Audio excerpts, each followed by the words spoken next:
இலங்கை தமிழரசு கட்சியினுடைய மத்திய செயற்குழு கூட்டத்தில் பல விஷயங்கள் பேசப்பட்டன.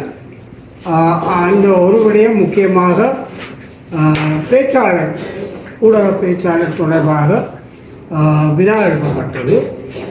இந்த விடயத்திலே பாராளுமன்ற குழு அதனுடைய பேச்சாளராக பாராளுமன்ற உறுப்பினர் கௌரவ ஸ்ரீநேசன் அவர்களை தெரிவு செய்திருக்கிறது.